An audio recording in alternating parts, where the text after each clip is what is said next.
오늘 본문은 꽤 긴 본문입니다. 그리고 본문인데 그 내용은 여러분들이 너무나 잘 아시는 내용이죠. 엠마오로 가는 두 제자, 바로 그 내용입니다. 그 내용을 보면은 그날에 그들 중 둘이 예루살렘에서 25里 되는 엠마오로 하는 마을로 갔다. 그리고 이 모든 일들을 서로 이야기하면서 갔다. 그렇게 설명하고 있어요. 여러분들 유대 율법에 의하면 두 사람 또는 세 사람 이상이 모여서 서로 뜻을 모으면은 그거는 일치된 의견이라 그래서 또 다른 증인이 필요 없이 그 자체가 인정이 되는 거예요. 그런데 이 두 사람은 이제 딱 마음이 맞았고 말이 맞아서 자기들에게 일어나는 모든 일에 대해서 자기들이 이건 틀렸다, 뭐 이게 맞다, 이렇다 저렇다 하는 이야기들을 서로 하면서 둘이는 마음이 아주 짝짝꿍 돼서 잘 맞는 바로 그 모습을 보여주고 있습니다. 어쨌든 엠마오로 가는 길이라 그랬는데 엠마오가 어디쯤 있냐 하면은 정확한 위치는 몰라요. 그런데 예루살렘에서 텔아비브 또는 요파 쪽으로 가다가 예루살렘으로부터 한 10km 내지는 11.2km 정도 되는 그 지역 어딘가에 있을 거다라고 생각을 해요. 정확한 위치는 학자들마다 좀 의견이 좀 다른 것 같아요. 어쨌든 저 엠마오로 가는 두 제자의 모습을 우리가 이제 한번 보면 바로 이런 거죠. 예루살렘을 뒤쪽으로 하고 엠마오로 가는 거예요. 그들은 왜 엠마오로 갔을까? 궁금하지 않습니까? 여러 가지 이유가 있겠지만은 첫째는 예루살렘에서 사는 것이 너무너무 싫어졌어요. 그 전까지는 이들도 예수님을 따라가면서 예수님의 말씀을 한번 배우고 실천하고 믿음대로 살아보려고 굉장히 노력했던 사람들인데 이제 예루살렘에서 받은 상처와 실망감이 너무 크단 말이죠. 그러니까 어떻게 됩니까? 예루살렘 떠나서 우리 멀리 가자. 등지고 가는 거예요. 그리고 예루살렘에서는 어떻게 했습니까? 우리가 믿음을 키우기 위해서 또 하나님의 아들 메시아이신 예수 그리스도의 영광을 위해서 우리가 열심으로 뭘 해야 되겠다고 하는 꿈과 희망이 있었는데 그들은 꿈이 깨어져 버린 거예요. 그러니까 이제는 마음이 바뀌어서 무슨 생각을 하느냐? 쉬고 싶다. 나 일 안 해. 나는 이제는 안 할 거야. 이런 마음이 생겼다는 거예요. 크게 실망하고 좌절해서 이들이 결국은 뭡니까? 예루살렘을 등지고 엠마오로 가는 거예요. 엠마오라고 하는 그 단어는 엠마우스라고 하는 뜻인데 원바스 뭐냐면은 따뜻한 욕조, 목욕탕 뭐 이런 뜻이에요. 좀 쉽게 말씀드리면 온천 같은 거예요. 저 지역에는 따뜻한 물이 나와서 온천같이 그런 데가 셈이 있는 것 같아요. 자, 예루살렘에서 그동안 예수님을 따라다니면서 말씀 듣고 봉사하고 기도하고 충성하고 헌신하고 다 했는데 자기들 생각은 너무너무 그렇게 잘 될 줄 알았는데 예수님께서 십자가에 못 박혀 돌아가시고 나니까 큰 실망에 빠진 거예요. 그래서 이제 뭐라고 생각합니까? 온천이나 가자. 발이나 담그고 몸이나 씻고 쉬자. 힘든 거는 못하겠다. 이렇게 하고 가는 거예요. 그 두 제자는 가면서 무슨 대화를 하였을까요? 내용은 뻔해요. 불평과 원망과 실망과 좌절. 우리가 예수님에게 그렇게 충성했는데 그게 바친 시간과 물질과 노력과 기도와 눈물이 얼마나 많은데 예수님 돌아가시니까 다 땡이네, 헛것이네. 그래서 우리는 난 다 싫어 하고 예루살렘을 뒤로 하고 엠마오로 가는 겁니다. 그들이 서로 이야기하면서 지나갈 때에 그 마음의 상처를 받은 그리고 좌절과 눈물과 후회와 원망과 비판을 하는 그들에게 예수님께서 다가가셨어요. 예수께서 가까이 이르러 그들과 동행하시지만은 그들은 알지 못한다 그랬어요. 그 이유가 뭔지 아십니까? 그들의 눈이 가려워져서 예수님을 알아보지 못했다 그랬어요. 여러분들 눈이 가려워졌다는 것을 그림으로 표현하면 이런 겁니다. 눈은 눈인데 마음이 틀어졌어요. 그래가지고는 두고 보자. 마음에 안 든다. 나는 절대로 안 할 거야. 나는 그런 게 힘들고 어려운 거 지금까지 한 거 후회스러워. 안 해. 힘들어. 치워. 이런 마음이 있는 눈빛. 이게 뭐냐면 눈이 뒤집어졌다는 거예요. 눈이 뒤집어지면은요, 그 다음부터는 뭐냐면은 아무것도 안 보이니까 판단이 흐려지고 잘못되어지고 또 판단이 잘못되어지니까 행동이 잘못되어지고 계속 연속적으로 모든 것이 잘못되어지는 거예요. 바로 이런 사람들에게 예수께서 이르시되 너희가 길 가면서 서로 주고받고 하는 이야기가 무엇이냐 물었어요. 예수님 이거 모르시겠어요? 다 듣고 가까이서 다 듣고 그 생각도 하시고 다 하시고 왜 너희가 불평하느냐? 왜 너희가 원망하느냐? 왜 너희가 예수 믿는 것을 후회하느냐? 왜 너희가 하나님에 대해서 불신앙, 그런 믿음, 좋지 않은 것들을 가지느냐? 라고 예수님께서 물으시면서 너희가 하는 이야기가 무엇이냐 물으니까 이 두 사람이 슬픈 빛을 띠고 머물러 섰어요. 그 마음에 우리 너무 힘듭니다. 예수님 따라다니는 것이 후회스럽습니다. 내가 왜 예수님 믿고 예수님의 일을 했는지 내가 참 후회됩니다. 이런 이야기를 이 엠마오로 가는 두 사람이 이야기를 한 거예요. 특별히 그 중에 한 사람인 글로바라고 하는 이 사람은요, 쌓인 게 너무 많은 것 같아요. 그래서 쫙 늘어놓습니다.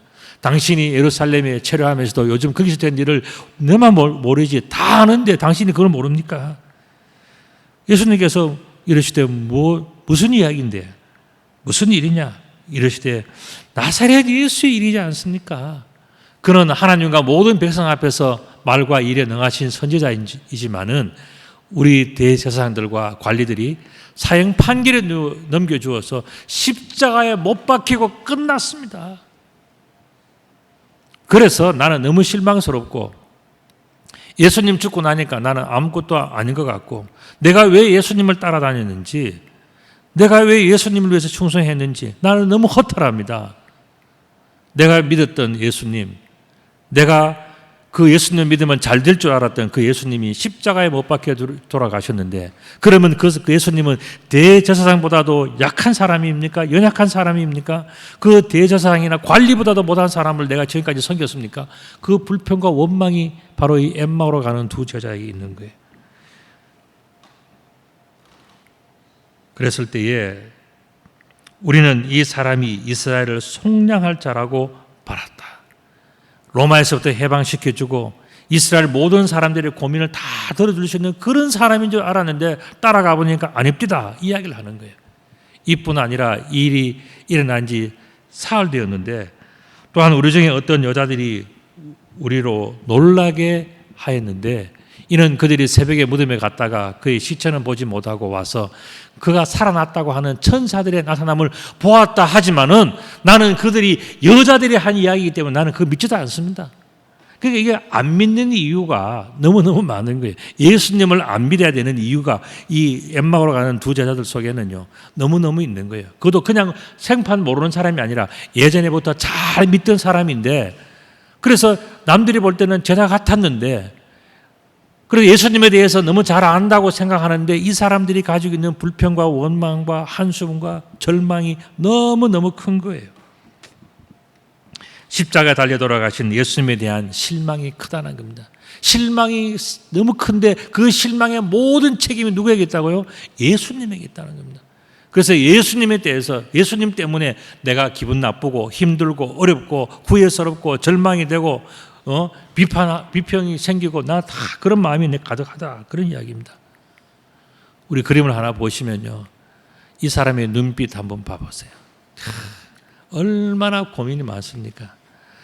여러분들 이 그림 하나만 봐도요, 저 그림 속에요, 모든 생각과 미움과 절망과 비평과 비판과 원망 다 들어있는 거죠. 핸드폰 보는 것 같지만은 사실 머릿속에는 복잡한 거예요. 어린아이들도 마찬가지입니다. 어린아이들도요, 뭔가 자기가 생각하는 것들이 좀 안 되고 힘들어지면요, 그 순간에 전부 다 사람들이 쉽게 무너져요. 자기는 사실 어린아이들이 큰 것도 바라지 않잖아요. 그런데 작은 것 바라다가 그거 안 되면요, 다 낙심이 돼가지고 지금까지 내가 그렇게 열심히 하고 바라고 될 줄로 알았던 모든 것들이 안 되었을 때 무너지는 그 마음들 여러분 다 겪어보셨지 않습니까? 자, 이렇게 절망스럽고 후회스럽고 눈물 나고 가슴 아플 때 예수님은 뭐라고 말씀을 하셨을까요? 이르시되 미련하고 선지자들의 말한 것을 마음에 더디 믿는 자들이요, 그리스도가 이런 고난을 받고 자기의 영광에 들어가야 할 것이 아니겠느냐, 그 말씀을 하시는 거예요. 이 말씀은 뭡니까?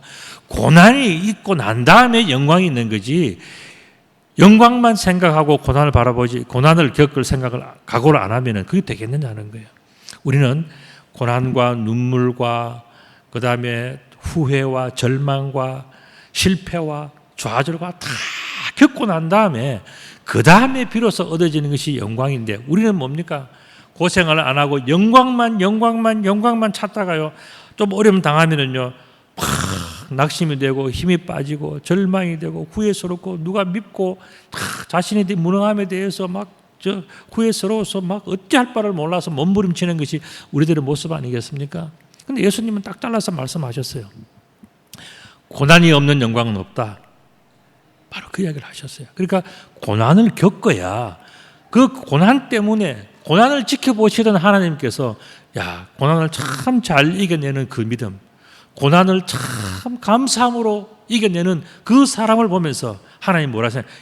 이 사람에게는 큰 것을, 또 위대한 것을, 힘든 것을 맡겨도 이 사람은 즐겁게 감사하게 찬송하면서 잘 감당하겠다 생각되니까 그 다음에는 더 큰 영광을 주고 더 큰 축복을 주고 다 그렇게 하는 건 아니겠습니까? 근데 작은 고난도 감당하지 못해서 그냥 그거 가지고서 막 하다가 치워버리고 막 화를 내고 짜증내고 막 다른 사람들에서 원망하고 막 욕하고 자기는 아무것도 아닌 것처럼 그렇게 하면은 그 하나님이 보실 때는 어떻게 되겠습니까? 작은 것을 맡겨도 감당이 안 되는구나 생각하지 않겠습니까? 그렇기 때문에 우리는 생각을 해야 돼요. 뭐냐면은 고난을 이기기 때문에 진정한 영광이 있다는 거예요. 고난은 우리는 하나님께서 주신 하나의 열쇠와 같은 거예요. 이 고난을 가지고서 우리가 잘 감당하고 이 숙제를 잘 풀어서, 고난은 주셨지만은요, 우리가 노력하고 기도하고 다듬고 고치고 다 그렇게 해서 새 것처럼 쫙 만들어 놓으면요, 하나님 보실 때 이 사람 기술이 있네, 이 사람 실력이 있네, 이 사람에게는 뭘 맡겨도 되겠네, 이 생각이 들면요, 하나님께서는요, 주인이 가지고 있는 거는 어마어마하게 많잖아요. 그러니까 이것도 맡기고 저것도 맡기고 다 맡기는 거예요. 고난은 뭐냐? 우리들이 하나님께서 받는 하나의 시험지 같은 거예요. 이거를 잘 감당하면서 고난이 있을 때마다 감사하고 눈물이 있을 때마다 하나님 감사합니다. 이 고난을 통해서, 이 축복을 통해서 나는 기도하게 된 것을 참 감사함으로 생각합니다. 가지고 이겨 나가는 사람들은요, 하나님께서 또 맡기고 새로운 것 생길 때마다 또 더, 왜냐하면 믿음이 가니까, 고난을 이기는 능력이 그 속에 있으니까 주인은요, 작은 것을 맡겨보고 난 다음에 더 큰 것을 맡기려고 고난을 주는 거예요. 여러분들이 인생 속에서 고난이 있다는 것은 뭡니까? 하나님께서 다음에 더 큰 걸 주기 위해서 나에게 지금 이 작은 것을 맡겼구나. 이 고난 잘 감당해야지. 그런 지혜가 있어야 되는 거예요. 자, 우리가 고난을 이기 때문에 진정한 영광이 있다고 볼 때에 예수님의 이야기를 빼뜨릴 수가 없잖아요. 우리 패션 오브 크라이스트라고 하는 영화에 보면요, 예수님께서 이 십자가를 지고 가시는데, 제가 이 영화를 보니까 십자가의 무게가 어마어마할 것 같아요. 여러분, 나무를 한번 다뤄보면요, 나무도요, 종류마다 무게가 달라요. 똑같은 사이즈, 그런데도 언뜻 보면 다 똑같아 보이는데도 들어보면요, 아주 무거운, 돌같이 무거운 나무가 있어요. 또 어떤 나무는요, 들어보면 생각보다 가벼운 나무가 있어요. 예수님께서 저 십자가를 지고 가실 때에 얼마나 힘드셨겠습니까? 엄청 힘들었을 거예요. 그리고 가면서 그냥 갔습니까? 가는 동안에 채찍을 받았다 그래. 그 채찍이 그냥 채찍이 아니고요, 로마인들이 쓰는 채찍은요, 가죽에다가 골편을 박았어요. 뼈 조각을 받았어요. 뼈 조각이나 쇠 조각을 박아가지고요, 사람에게 탁 치고 난 다음에 어떡합니까? 확 당기면은요, 살찜이 툭 피가 팍 튀는 그런 회초리를 찍어주고 예수님을 골고다 언덕으로 그렇게 끌고 갔단 말이죠. 그리고 머리에는 가시면류관을 쓰는데, 여러분 머리에 요만한 것만 하나 써도 불편한데요, 가시로 면류 모자를 만들어서 한번 써보세요. 그게 조금만 하면 눈에 찔릴 것 같고, 십자가 나무가 내 머리를 치면은요, 머리는 그냥 피가 옷이 찍히는 거예요.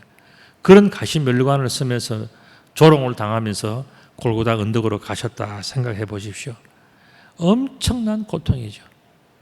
이런 역경, 고난을 겪으면서 예수님을 이 고난이 있었기 때문에 예수님의 부활은요, 참 멋진 거예요. 예수님께서 골고다 언덕에서 십자가에 매달려, 그래 인간이 그냥 육신으로 끝나지 않으시고 그 골고다 언덕에서, 그 무덤에서 부활하셨다는 것은 이 고난이 있었기 때문에, 이 눈물 골짜기가 있었기 때문에, 정말 죽음이라고 하는 엄청난 어려움이 있었기 때문에 예수님의 이 부활은요, 너무너무 의미가 있는 것이죠. 예수님께서는 이 자신의 고난과 부활에 대해서 다 이미 말씀하셨어요. 특별히 고난에 대해서는 예수님께서 참 많이 말씀하셨거든요. 이에 모세와 모든 선지자들의 글로 시작하여서 모든 성경에 쓴 바 자기에 관한 것을 자세히 설명하시느라. 예수님의 고난에 대해서는요, 하나님의 아들이 이 땅에 와서 고난받는 것은 창세기에서부터 성경 곳곳에 굉장히 많아요. 근데 그 중에서 제가 시편 22편의 말씀을 읽어드리면, 내 하나님이여, 내 하나님이여, 어찌 나를 버리셨나이까? 이게 시편에 나오는 내용인데, 예수님께서 십자가에 못 박혀 돌아가실 때에 그때 십자가에서 하신 말씀, 그 7마디 중에 하나가 뭡니까? 아버지여, 어찌 나를 버리셨나이까? 바로 그 말씀이잖아요. 그리고 또 어찌 나를 멀리하여 돕지 아니하시며 내 신음소리를 듣지 아니하시나이까? 참 예수님은요, 억울한 죽음을 당하시면서 끝까지 참으셨어요. 나는 벌레요 사람이 아니라 사람의 비방거리요 백성의 조롱거리이다. 자신이 생각할 때 나는 벌레 같은 그런 취급을 받는다. 사람들이 나를 조롱하고 서로 수근수근거리고, 나를 보는 자마다 나를 비웃으며 입술을 비죽거리고 머리를 흔들며 말하되 그가 여호와께 의탁하니 구원하실 걸, 그를 기뻐하시니 건지실 걸 하면서 사람들은 껄껄껄 하면서 옆에서 웃고 있고 비웃고 있고 그렇게 하더라는 겁니다. 나는 물같이 쏟아졌으며 내 모든 뼈는 어그러졌으며 내 마음은 밀랍 같아서 내 속에서 녹았으며 내 힘이 말라 질것 조각 같고 내 혀가 입 천장에 붙었나이다. 주께서 또 나를 죽음의 진토 속에 두셨나이다. 여러분들 세상에서 이렇게 비참한 적 겪어보셨습니까? 아무리 힘들다 하더라도요, 우리는 예수님만큼 그렇게 힘들지 않았어요. 예수님은 이 모든 일들을, 이미 예언하신 그대로를 다 겪으시면서 그것을 참으시면서 나가셨단 말이죠. 뿐만 아니라 스가랴서 13장 7절의 말씀 보면 만군의 여호와가 말하노라 가라 깨어서 내 목자 내 짝된 자를 치라 목자를 치면 양이 흩어지려니와 작은 자들 위에는 내가 내 손을 들이우리라 하면서 이 목자 되신 예수 그리스도가 이 땅에 오셔서 얼마나 비참하게 고통을 당하고 멸시와 천대를 받으시는가를 다 예언하셨어요. 예수님은 이미 예언하신 그대로를 다 겪으시면서도 불평 없이 원망 없이 아버지의 뜻대로 되기를 원합니다라고 그 십자가를 지고 다 가셨지 않습니까? 바로 이런 부분에 대해서 오늘 다 말씀하시니까 그들이 가는 마을에 가까이 가며 예수는 더 가려 하는 것 같이 하시니 그들이 강권하여 그들이 누굽니까? 엠마오로 가든 예루살렘을 등지고 이제는 엠마오에 가서 목욕이나 하고 온천이나 즐기고 이제는 다 필요 없고 뭐 하나님도 예수님도 뭐 다 필요 없고 메시아도 필요 없고 우리를 건져줄 사람 없고 우리를 도와줄 사람 없으니까 이제는 가서 그냥 놀고 그냥 거기서 편하게 쉬고 그냥 마음대로 살 거야 하고 가던 그 사람들이 이제는 마음이 달라진 거예요. 오히려 이제 예수님을 붙들기 시작합니다. 그런 일이 있었습니까? 우리가 몰랐습니다. 죄송합니다. 예수님 우리와 함께 해주시고 아주 강권하면서 예수님을 붙들어요. 그리고 우리와 함께 계시면서 우리에게 더 많은 것을 알려주세요 하면서 이제는 뉘우치기 시작합니다. 내가 저물어 가고 날이 이미 기울었나이다 하니 이에 그들과 함께 예수님께서 들어가서 식사를 하시는 거예요. 자, 예수님을 강권하여 모신 자들에게 임한 하나님의 축복이 있습니다. 그게 뭘까요? 그것은 바로 그들의 눈이 밝아진 거예요. 그들과 함께 음식을 잡수실 때에 떡을 가지사 축사하시고 떼어 그들에게 주시니 그들의 눈이 밝아져서 이제사 예수님이 그인 줄, 그분이 바로 예수님인 줄 이제 알게 되었다는 거예요.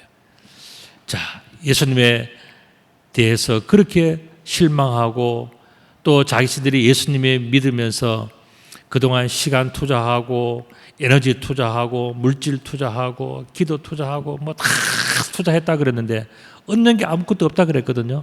그런데 이제 예수님을 만나가 보니까 생각이 달라진 거예요. 우리가 잘못했구나. 우리가 생각이 짧았구나. 예수님은 성경에서 약속하신 그 고난을 다 겪으시면서 우리들을 구원하시기 위해서 끝까지 참으셔야 되는 것이 하나님의 계획이고 하나님의 뜻인데 우리는 그걸 몰라가지고 예수님이 왜 그런 고난을 받습니까? 하나님의 아들이라면 왜 그렇게 됩니까? 하면서 오히려 나는 완벽한데 저 예수님은 형편없는 사람인 것처럼 막 욕하고 다녔던 그 모든 것에 대해서 이 사람들이 뉘우치기 시작한 거예요. 그리고 이제사 눈이 밝아져서 깨우쳐 알게 됩니다. 여러분들 눈이 밝아진다는 것은요, 우리 육신의 눈도 그렇지만은 참 이 영혼의 육신 눈도 참 중요한 거지 않습니까? 여러분 성경에 보면은 바디메오라고 하는 그런 소경이 나와요.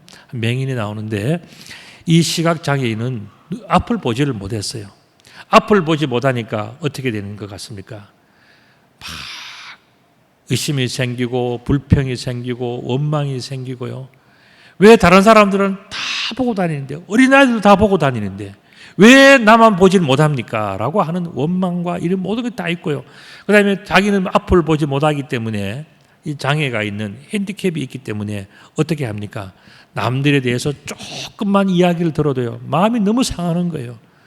실망하고 좌절하고 정말 마음에 내가 왜 이런 것, 내가 잘못한 게 뭐 있는지, 나는 왜 이렇게 살아야 되는지, 나는 왜 이렇게 눈을 뜨지 못하고 살아야 되는지, 모든, 그러니까 정상적인 사람이 가지지 않는 그 모든 것까지도 다 가지죠. 왜 그런가 하면 자기 몸이 불편하니까 그런 생각이 저절로 다 들게 돼 있어요.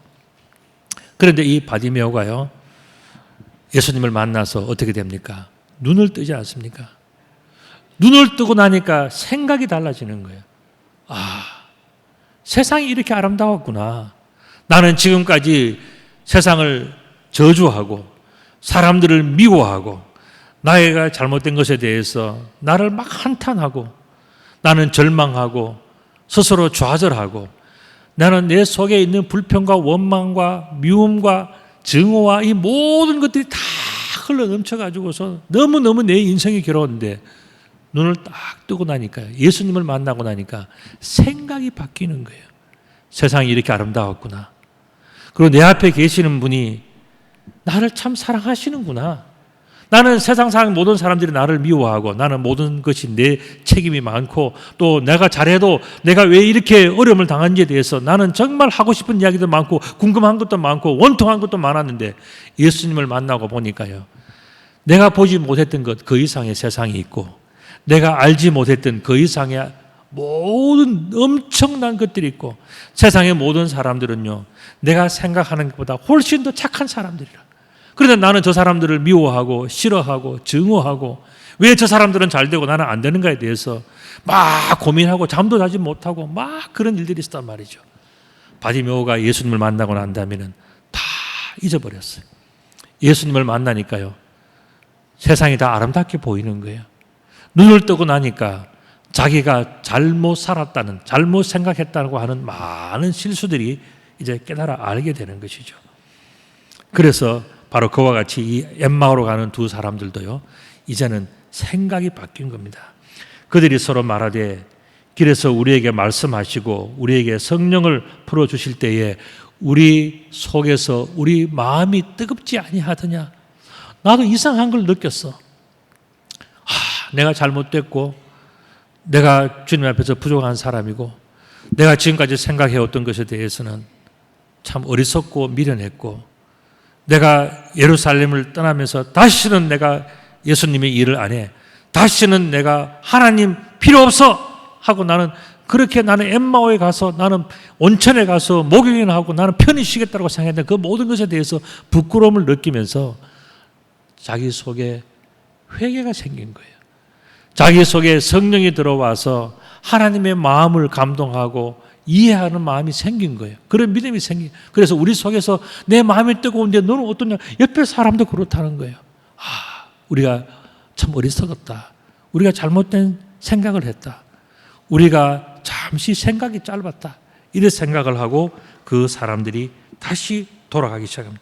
곧 그때로 일어나서 예루살렘으로 돌아가니 11 제자 및 그들과 함께한 제자들이 모여서 말하기를 주께서 과연 살아나시고 시몬에게 보이셨다 하는지라 그랬습니다. 여러분들 아까 엠마오에서 두 사람이 예수님을 모시고 말씀을 들으면서 그때 뭘 했습니까? 저녁 때에 저녁 식사를 같이 한 거예요. 저녁 식사를 하면서 예수님으로부터 이런 이야기 저런 이야기를 들으니까 자기들이 깨닫지 못했던 것, 또 들었지만은 다 잊어버렸던 것, 그것이 다 리마인드 되면서 야, 정말 우리가 잘못 살았구나. 우리가 믿음이 흔들렸었구나. 우리가 하나님의 마음을 다 알지를 못했구나. 나의 인간적인 안목과 생각 때문에 내가 하나님에 대해서, 예수님에 대해서 잘못 판단했구나라는 것을 느끼고 난 다음에 그 마음 때문에 그들의 마음이 뜨거워졌지 않습니까? 그리고 그 예수님을 붙들고 그 저녁에 그 말씀을 다 듣고 난 다음에 이들이 어떻게 했습니까? 곧바로 예루살렘으로 돌아가는 거예요. 그 이전까지는 어떻게 했습니까? 엠마오에 가서 발 담그고 목욕하고 누워서 자고 쉬고 나는 이제는 힘든 거 안 해. 어려운 거 안 해. 귀찮은 거 안 해. 내한테 좋은 것만 할 거야. 즐기다가 인생 끝낼 거야 라고 생각했던 이 사람들이 어떻게 했습니까? 나는 이제 예루살렘으로 돌아가야 되겠다. 힘들고 어렵지만 예루살렘으로 돌아가서 그 어렵고 그 고난 가운데서 그 눈물 가운데서 내가 해야 되는 그 일을 하면서 나는 그 고통을 통해서 궁극적인 영광을 내가 얻겠다라고 생각이 바뀐 거예요. 그래서 두 사람은 그 밤에 예루살렘으로 돌아가는 겁니다. 예루살렘에 돌아가 보니까 예루살렘에 11 제자들이 모였는데 그 예루살렘에 있던 11 제자들도 똑같은 경험을 한 거예요. 그게 뭐냐면 바로 예수님의 부활을 경험한 거예요. 예수님의 부활 11명이 모여서 하는데 그들의 이야기를 들어보니까 그 중에서 베드로라는 사람은 뭡니까? 예수님의 무덤에도 들어가 보고 예언들로부터 듣고 정말 놀라운 것을 경험한 그 일들을 이제 제자들이 함께 밤을 새우면서 이야기를 하고 있는 거예요. 거기에 가서 엠마오에서 돌아왔던 그 2명의 제자가 뭐라 그럽니까? 우리도 그와 같은 것을 느꼈다. 우리가 엠마오로 가는데 가기 전까지 예수님을 막 욕하고 원망하고 다시는 예수님을 안 믿을 거야. 다시는 예수님을 안 따라갈 거야. 다시는 예수님과 함께 일을 안 할 거야 라고 했던 그 사람들인데 길 도중에서 예수님을 만나고 나니까 어떻게 됩니까? 우리가 잘못했습니다. 이제는 주님을 위해서 살겠습니다. 주님을 위해서 더 충성하겠습니다. 주님만을 믿겠습니다라고 고백을 하면서 돌아왔지 않습니까? 이제 그들 앞에서 그 이야기를 하는 거예요. 두 사람도 길에서 된 일과 예수께서 떡을 떼심으로 자기들에게 알리신 것을 말하더라 그랬습니다. 그래서 떡 주시면서 예수님께서 다 왜 고난을 사람들에게는 왜 고난을 주시는지, 하나님은 고난을 통해서 무엇을 원하시는지, 우리에게 고난이 있다면 그것은 하나님의 어떤 뜻인지, 이 모든 것을 깨닫고 나니까 이제는 제자들이 생각이 짧았습니다. 우리는 예수님께서 십자가에 못 박히고 돌아가시는 그것이 끝인 줄 알았는데 부활이 있다는 것을 우리들은 잊고 살았습니다. 부활하신 예수 그리스도가 살아계시고 오늘 우리들을 만나 주셨으니 우리가 얼마나 어리석고 우리는 참 똑똑한 것 같았는데 우리는 그저 인간적인 생각과 그 한계밖에 몰랐습니다. 그 너머에 계시는 하나님의 능력을 우리들은 계산하지 못하고 깨닫지 못했습니다. 참 부끄럽습니다라고 이야기를 합니다. 그러면서 예루살렘에 있었던 11명의 제자들이 느꼈던 그 부활, 그리고 자신들이 직접 경험하였던 그 부활을 보니까 그들의 결론이 딱 나오는 거예요. 그게 뭐냐면은 부활은 팩트다 하는 겁니다. 여러분들 팩트라는 걸 참 좋아하지 않나요? 사실이라는 뜻이거든요. 실제로 있는 것. 여러분들 오늘 본문에서 하는 내용이 뭡니까? 예수 그리스도의 부활은 팩트다라는 겁니다. 그래서 사람들이 전부 다 부활이 없어, 무슨 부활이 있어, 사람이 죽으면 끝이지, 그렇게 의심하고 그 인간적인 생각으로 다 생각하던 것이 다 깨어진 거예요. 왜 그런가 하면 자기들이 직접 경험했잖아요. 부활하신 예수 그리스도를 만나서 그들이 먹고 마시고 듣고 다 하니까 부활이 진짜다라는 것을 알게 됐어요. 그리고 또 예루살렘에 가보니까 베드로와 그의 제자들이 다 부활하신 예수 그리스도에 대해서 너무너무 감동하면서 그 부활에 대해서 확신하고 있는 그 모습을 보면서 정말 하나님은 살아계시고 하나님은 인간의 능력을 넘어서서 모든 것을 할 수 있는데 특별히 죽은 사람도 살릴 수 있는 것이 하나님의 능력인데 우리가 그걸 생각하지 못하고 늘 인간적으로 계산해서 된다 안 된다 맞다 틀리다 요 작은 울타리 속에서 살았단 말이죠. 그러니까 이제는 부활이라고 하는 넓은 지평을 그들이 알게 되면서 부활을 다시 경험하게 된 거예요. 자, 부활이 확실하다면 부활하신 예수님께서 살아계시는데 왜 절망을 하냐 하는 겁니다. 우리들은 절망을 하는 것도 죄라는 것을 알아야 돼요. 예수 믿는 사람은요, 절망하면 안 돼요. 어떠한 어려움이 있더라도 나는 그 어려움 너머에서 하나님의 능력이 우리와 함께 하시고 하나님이 우리와 함께 하신다면 무엇이든지 다 할 수 있다는 것을 믿어야 되지, 그걸 믿지 않고 내가 할 수 있다 없다 된다 안 된다 이 잣대를 가지고서 늘 절망하고 비판하고 원망하고 후회하고 낙심하고 이렇게 하는 것이 뭐냐? 하나님이 기뻐하지 않는 거예요. 그렇기 때문에 우리는 뭐냐면은 부활도 이렇게 죽은 사람도 일으키시는 그 하나님이 오늘 우리의 주님이시라면 나는 하나님 안에서 오늘 다시 새로운 인생을 살겠다, 그 각오를 하고 다시 살아가는 것이 정직하지 않습니까? 예수 믿는 사람들은 절망하면 안 돼요. 절망하지 않고 오히려 희망을 가지고 소망을 가지고서 날마다 새롭게 살아가야 되는 거예요. 그게 당연한 거란 말이죠. 부활을 마음에 더디 믿는 것은요, 하나님께 대한 최대의 신뢰예요. 신뢰. 여러분, 하나님 앞에도 예절이 있습니다. 우리도 하나님 앞에서 잘 해야 돼요.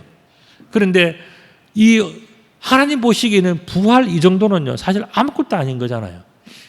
천지를 만드시고 수많은 사람들을 만드시고 세상의 모든 것을 이끌어 가시는 그 하나님은 무궁무진하고 전능하신 하나님이신데 내 작은 생각과 그 안목으로 보고 늘 된다 안 된다 좌절하고 절망하고 누구 다른 사람 탓하고 다 그렇게 살면은 이거는 뭐냐? 하나님에 대한 최대의 신뢰예요. 그렇기 때문에 우리들은 뭘 해야 되느냐? 이제는 부활 정도가 아니라 부활 그 너머의 모든 것들도 하나님이 하실 수 있기 때문에 우리들은 부활을 마음속에 속히 믿어야 돼요. 부활뿐만 아니라 하나님은 전능하신 하나님은 모든 것을 다 하실 수 있는 분이다. 이것을 믿는 것이 뭐냐? 자신에게 주어지는 최고의 축복의 시작이에요. 우리가 하나님을 믿는다는 것은 뭡니까? 뭘 믿는 거예요? 우리는 내가 잘못되더라도, 내가 어렵더라도 하나님은 오르시고, 하나님은 모든 것을 합력하여 선을 이루시는 분이시고, 하나님은 하나님께서만 원하시면 우리들의 모든 것을 다 하실 수 있는 그런 분이신 것을 믿어야 되고, 하나님께서 그렇게 하지 않더라도 그것은 숨겨진 하나님의 뜻이 있기 때문에 우리는 거기에 대해서 감사하고 찬송하고 행복해하면서 모든 것을 하나님께 다시 맡길 수 있는 것이 뭐냐? 그게 바로 축복이라는 겁니다. 그렇기 때문에 우리는요, 세상의 모든 것을 바라볼 때에 어떤 것이 있어야 되냐면 영적인 안목이 있어야 되네요. 영적인 안목을 좀 줄여서 얘기하면 영안이라고 합니다. 우리 영적인 안목이